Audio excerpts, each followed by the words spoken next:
Sushobora kurara uryamye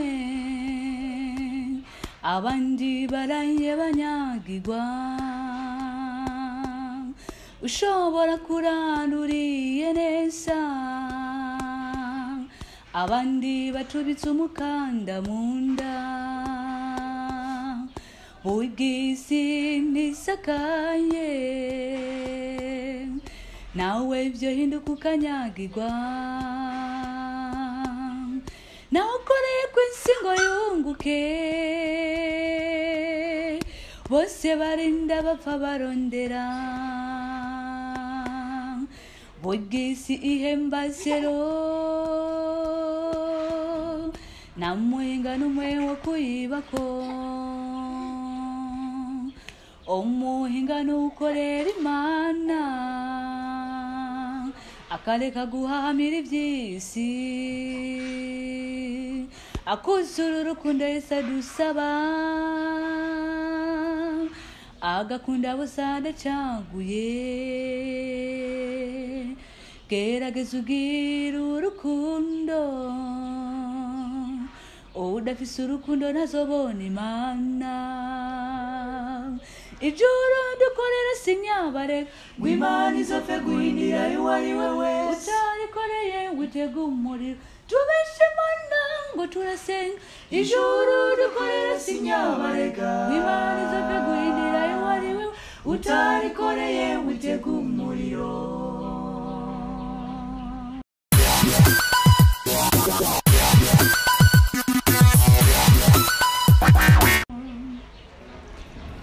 Yes, ndabaramukije akunze bafasha online TV kuri microphone nkuko byamani yatumiye. So ni mu kiganiro we impact, no kuvuga ngo we impact. Yes, ni ikiganiro giha umwanya munini cyane abaririmbyi baririmba indirimbo zihimbaza Imana. Uno munsi tukaba twateka sinzi ko kameme no bavuga mu izina, ariko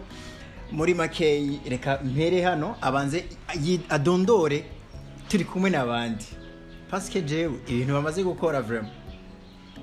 nivyo kubahwa, maze gukora ibikorwa byinshi kandi maze ku impacting abantu benshi, nico gituma n'ikiganiro ari we impact. So nuwo muririmbyi ashobora kuririmba indirimbo ihimbaza Imana ndetse ikagira ikigiye gufasha wa muntu ajya kuyumviriza. Karibu muri Fasha Online TV. Urakoze cyane. Akazina ni Ntakirutimana Eric Mugabo aha nkabansanzwe naje ndi muri groupe Happy-Ric Family Senior. Okay, Happy-Ric Family Senior. Ndakuvuga ngo Happy-Ric Senior reka ivyo turabigaruka kandi katubandanye ngaho cyo gute. Nitwa Richard Mpawe n'Imana. Yeah. Nkabandi umwe wagize Happy-Ric Family Senior. Ukaburirimba ijwi rya kanga. Ndimba ijwi rya gatatu ari ryo tenor. Tenor. Hano dufise Happy niyo gushima. Happy niyo gushima. Eric nta Happy. En fait, quand on va nous llama Happy-Ric kwa. Ahantu yarimwe ni senior urumva twese uzo gusanga nyene twese twitwirana. Yeah, okay. Haro no wundi ngaha anye. Ataramenya. Woni junior. Ataramenya kuvuga. Wow. So, muri make ni Happy-Ric Senior no mugwi novuga Happy-Ric Family Senior. Wow, okay. No kuvuga ngo ni umugwi novuga ngo uri kubikora neza, ndavuga mu gice cyo kuririmba indirimbo zihimbaza Imana. Ariko uko uno mugwi uririmba novuga gute ni ibintu bitangaje cyane. Reka tubanze tumenye inspiration indirimbo mwe muririmba. Ndakunze kuba mvisita ama channel yanyu ya YouTube ndetse n'indirimbo zanyu tugenda tuzumviriza ziba zirimo message irimwo ubutumwa bwiza, hakaba n'indi message ijya gutusha ku buzima bwa misi yose. Inspiration iva he kugira miyumvire kwandika uko onye rigenda gute? Ngo ahantu iva ku bisanzwe mu buzima bwa misi yose umuntu ababayemwo.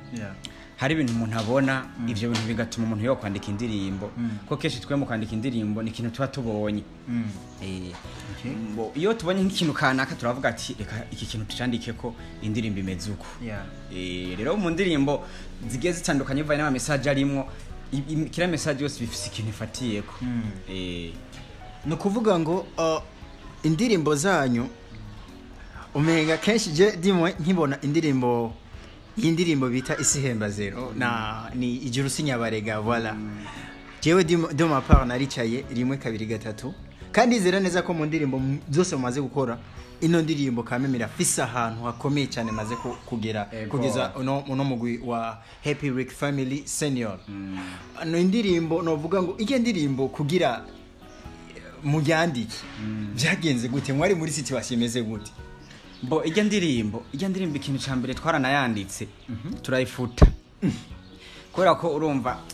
mu ndirimbo novuga ko umuntu nkumbajije ati indirimbo yanditswe gute twe natwe kuvuga ko ijya ndimbo yanditswe mu buryo umuntu adashobora kuba yosigura neza kubera ko umuntu yaragiye agira ku bantu batangiye kuyumva ijya mbere yarafise udupeno dukeyi harimo akaji gusa voilà ndibuka gerageze kuba ntembera muri studio wawe voilà sanga ico gihe arakano kagatapi gusa karagatapi ndavyibutse bo ijya ndirimbo rero mu nyuma tugenda duhinyanyuramwe amajambo iyo ndirimbo yatutwaye nubwo ko yatutwaye igihe kirekire mu kuyandika kuko natwebwe nagiye umbwiye ngo nayitangure nga ndahereze he sino kubwira nagiye kubisanga indirimbo yaheze nza gusanga nagiye koresha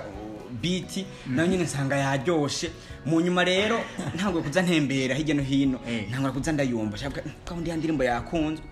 bokora ko yaririmbye Happy ni madame haize igihe ndamubwiye ati indirimbo rero nawe yifate kuko twende mu kuziririmba turagana muri studio umuntu akaririmba igitero bivaye n'amajambo umuntu bayagize mugabo hama tukazoziga mu nyuma ni indirimbo no kuri kose navuga ngo ikomeye cyane bakunzi bacu ndabatumiriye kuraba ino version kuko ino ndirimbo novuga gute ifise ama version abiri en fait no musi dufise rero igihugu no musi tiroko tulansa cha version y'igiswahili donc ubutumwa abo bwashikiye mu Kirundi mugende musubire kuri channel ya Happy-Ric Family Senior kuri YouTube comme ça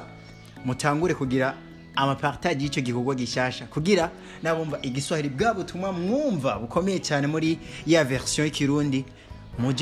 muje kugipartager n'abantu bumva igiswahili ni donc mwaciye mujya kuririmba indirimbo mwaciye mujya kuyirimba muri version y'igiswahili mumaze kubona imaze kugira impact ikomeye cyane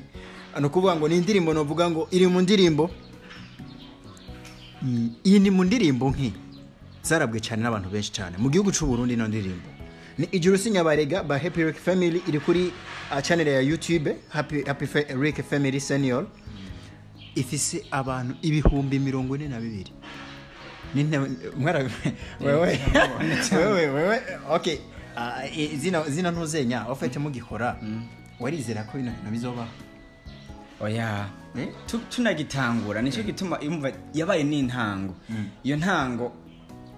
gusa isubinyuma gato twe kenshi tugitangura ko indirimbo ikintu cyambere twanza tukayisengera mbo message jenje ndazandika hama nkabereka nkabwira ati message mubibona gute bo nyene baraza kuvyivugira bo vraiment cyo kokumenga barakimpere bacha bavuga ati vraiment iyi message twumva mbere natwe dukora ko bonyene ubwabo bacha tukendere tukayitanga indirimbo ari ahantu yashitse natwe byaraduteye n'ubwoba yaragerageje nkeka uretse no kuvuga ko ino ndirimbo yagize impact ikomeye cyane kuri YouTube hari n'ahandi henshi yagiye postingwa mu Facebook atanduka bagiye bayipostinga novuga ngo ni indirimbo na nuno munsi iri kiraba bigacika sasa uno munsi rero dufise version Swahili eske none ko dufise version Swahili tuzoronka version y'icyongereza nayo bo naho nyene bizovana kugira tugire version y'Igiswahili nuko twagiye turonka ama message menshi abantu badusaba tunone natwe no gute indimbo iraturyoheye hari n'abantu bigeze kugira tudu kava nyene mu Kenya turabona abantu benshi cyane indirimbo za Happy-Ric Family Senior bantu benshi barakora ico novuga ama challenge barachallenginga kuri ku ndirimbo mugenda mukora ibyo nivyo bije bituma dushobora kuba twavuga ati reka nabo tuyibashire mu rurimi bumva bashobora kumva ibyo tuko turavuga reka tuve gato kuri ijuru sinyabarega no kuvuga ngo ni mbingu sio jalala kabisa so turajya kugaro reka tubanze tuje muri gato y'umumizi Happy-Ric Senior yatanguye ryari Happy-Ric Family yatanguye ryari ifise indirimbo zingana gute ifisizihe projet zo muri kazoza ndababajije ibibazo bitatu boje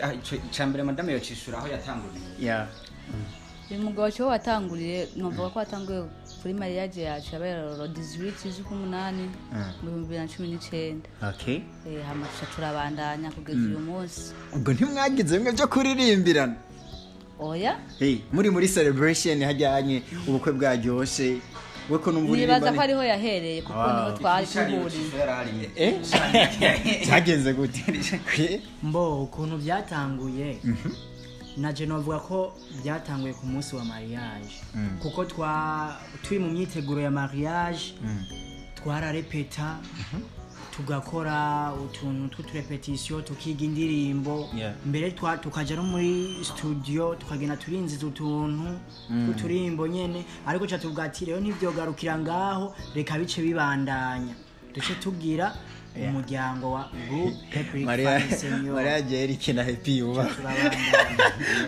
Mariage Happy na Eric yubaho koze murumva ko yagiye ku donc yavuye mu kintu gikomeye cyane kiriko gifasha isi mu buryo bwo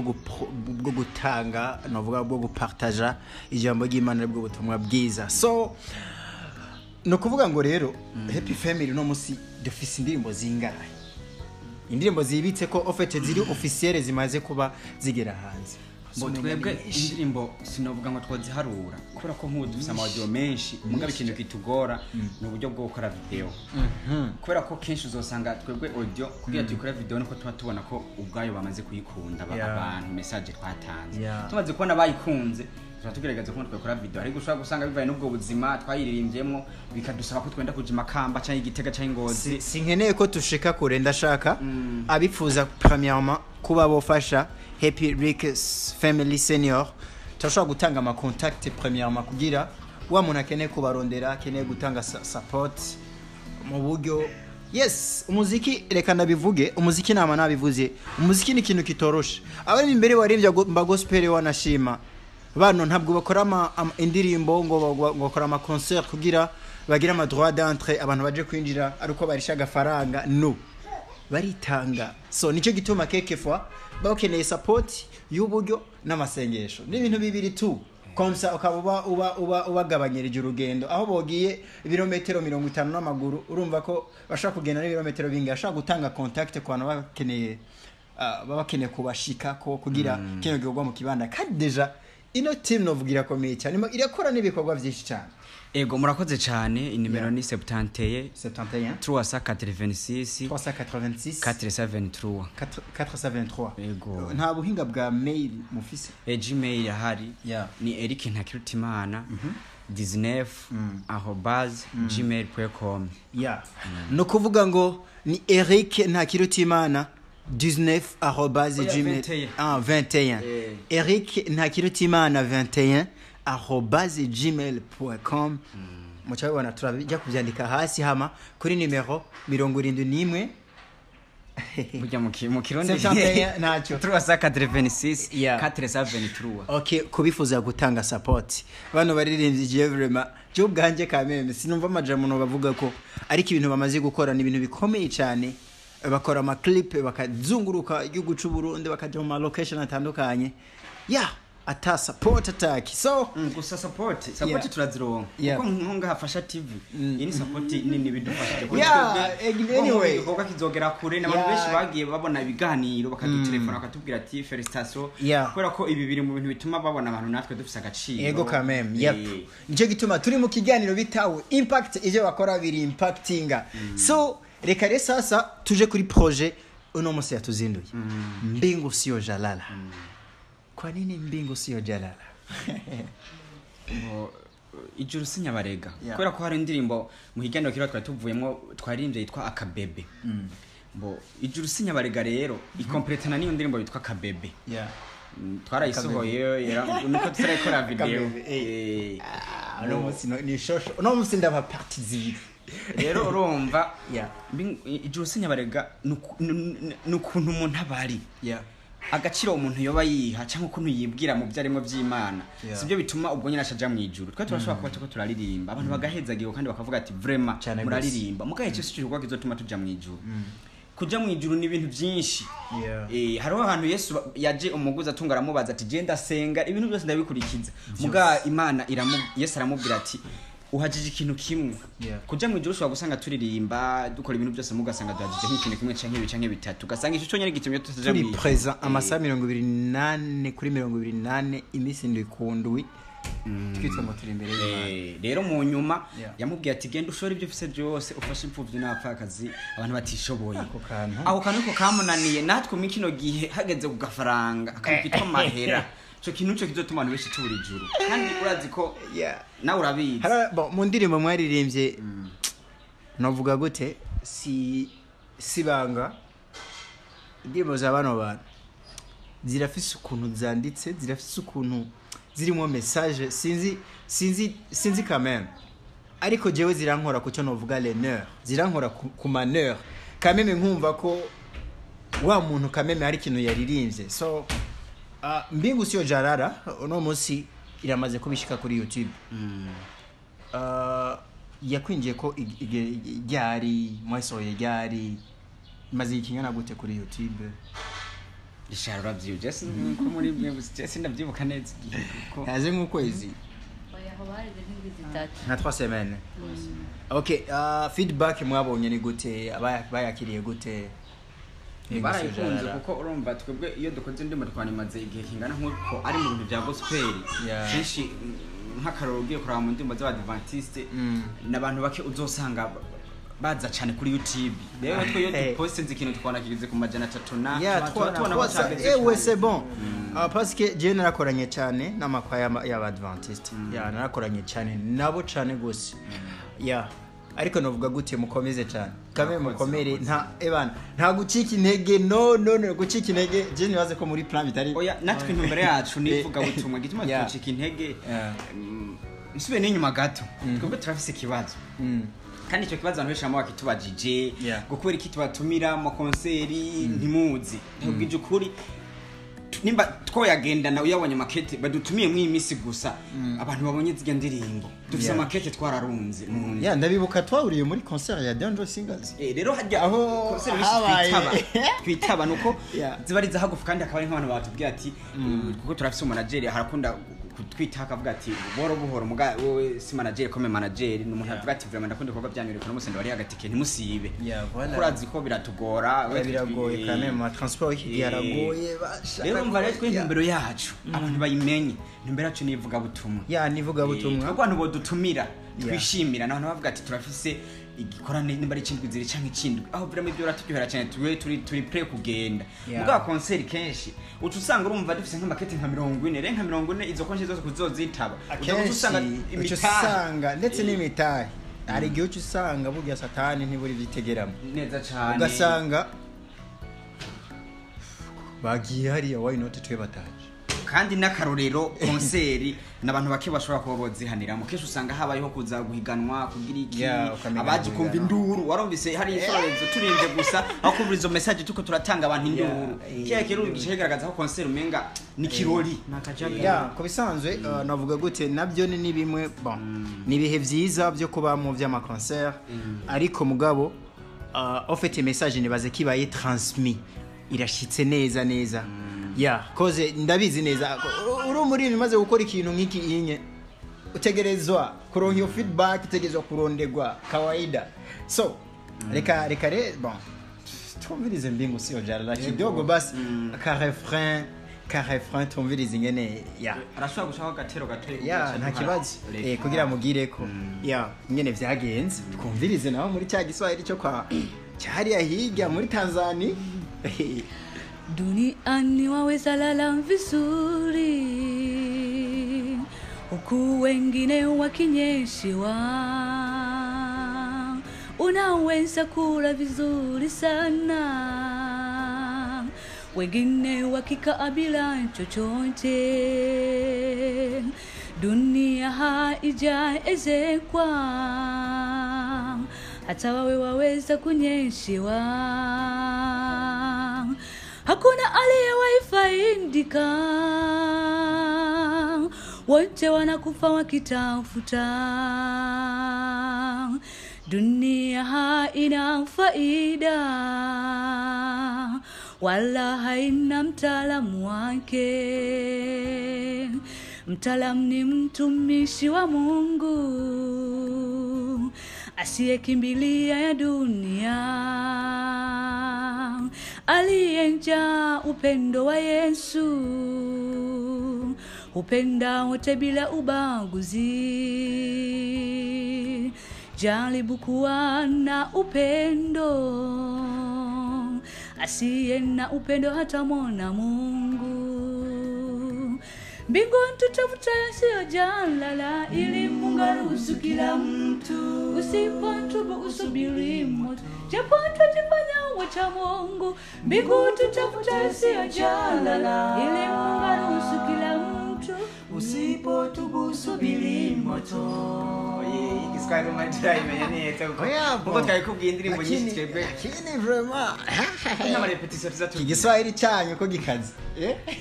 usebe igiswahili ariko pano cyakindi cyaha kiva hahandi hariya hirya nta hari nashaka kuva mu izina. So ni indirimbo no munsi ni Mbingu Sio Jalala, iri kuri YouTube ya Happy-Ric Family Senior. Ya mushobora kuja kwiraba komsa mukagira yani mukatia eko maoni yenu mukayipartaja kugira abandi bantu bayibone. Novuga gute ni hatari ndirimbo zanyu je sinzi sasa none mutravaye gute kumenga sasa mutravaye gute amajwi mbo twebwe ukuntu dukora muri sport oya si sport ariko kenshi nta twese ntitwobwa ngo turakora ama repetition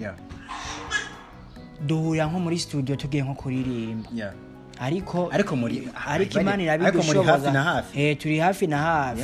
iyo ariko Imana irabidushoboza kandi bikagenda neza rero no kuri sinobesha ndakunda indirimbo zo muri kantike cyane vraiment no kuri modufasha mukatu kantu ka kantike kwa indirimbo zo muri kantike no kuri ndazikunda cyane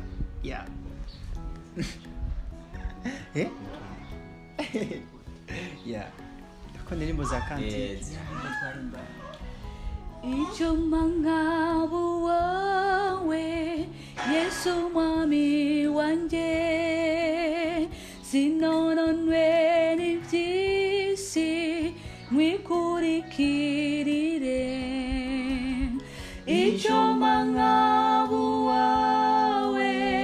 yenda kwiyegurire, jena choma sena chondicho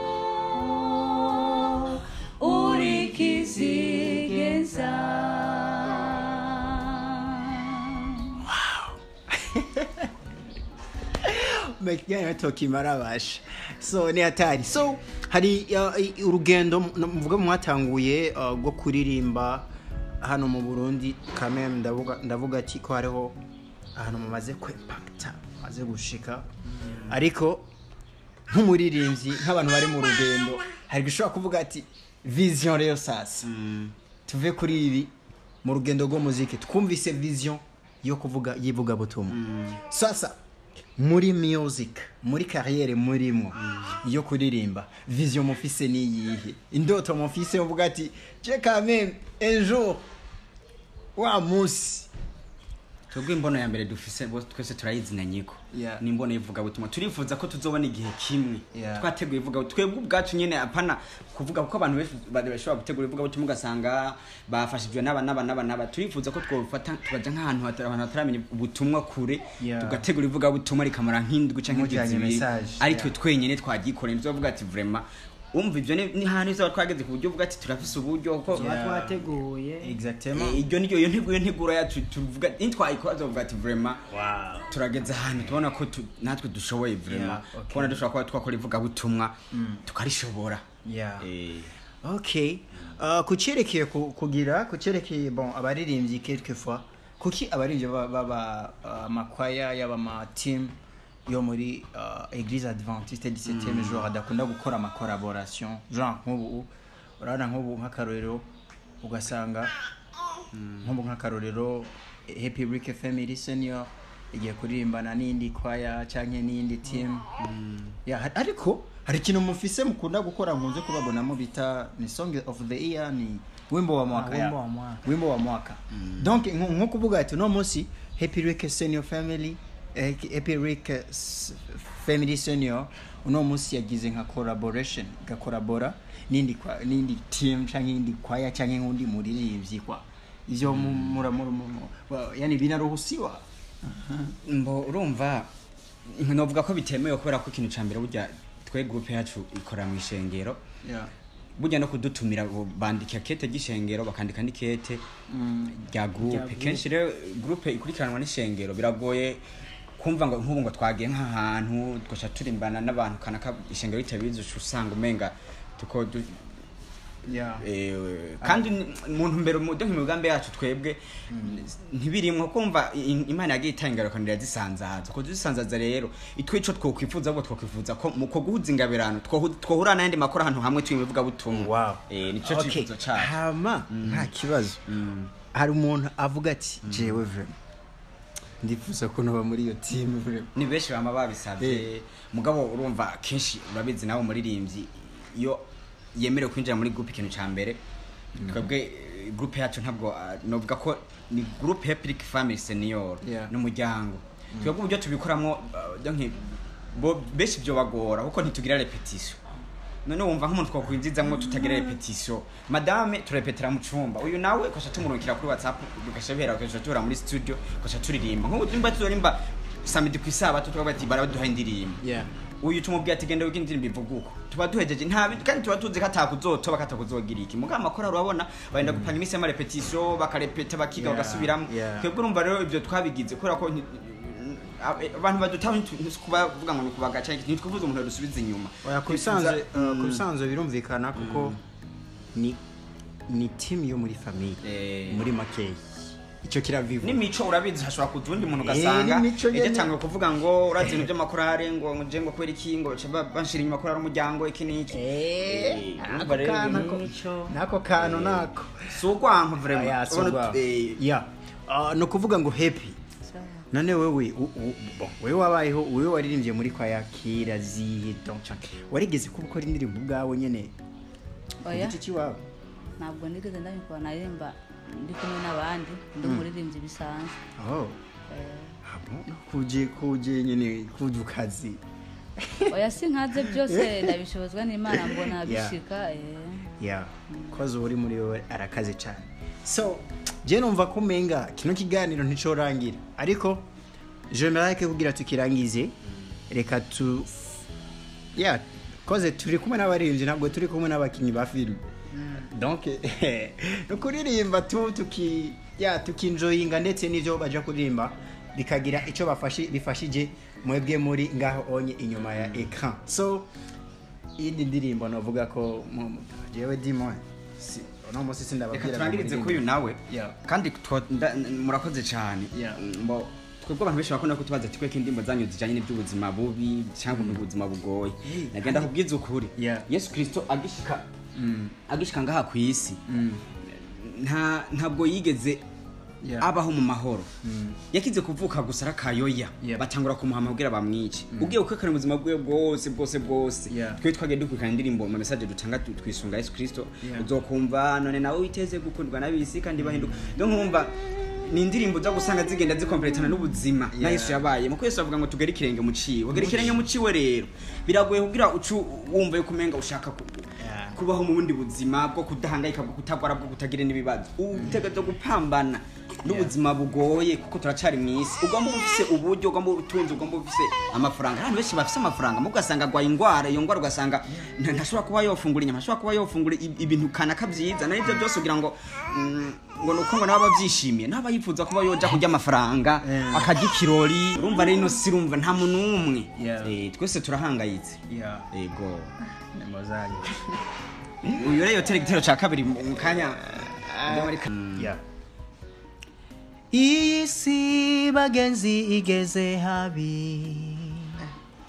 aho wumva umengo ubwira umugenzi wawe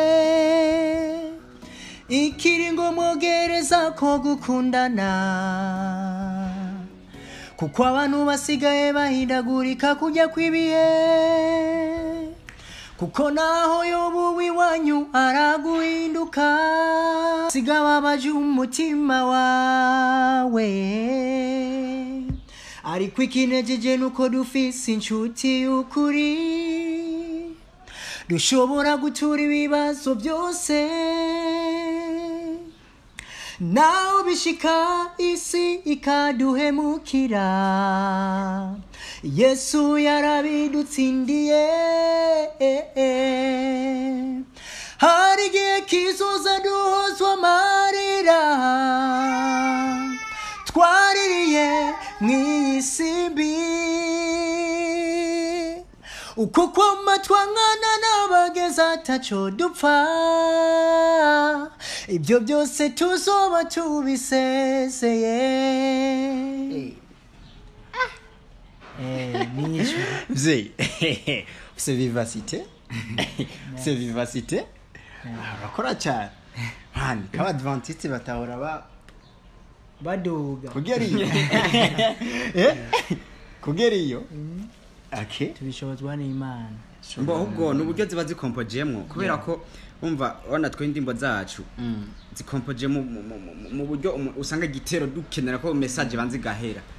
iyo message rero kubera kiba ari ndende bisaba tuni basu dushoye kugenda nako dushamwa kuko hano kugira umuntu arinde yihana umuntu aba yakoze mubima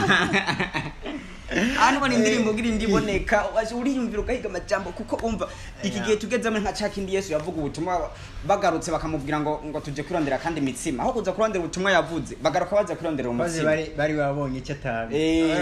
niki gihe turimwo urumva abantu bisaba kugira wane n'umuntu umwe yihanye bisaba ko umuntu aba yagerageje indirimbo akagerageza uburyo bwose akitanga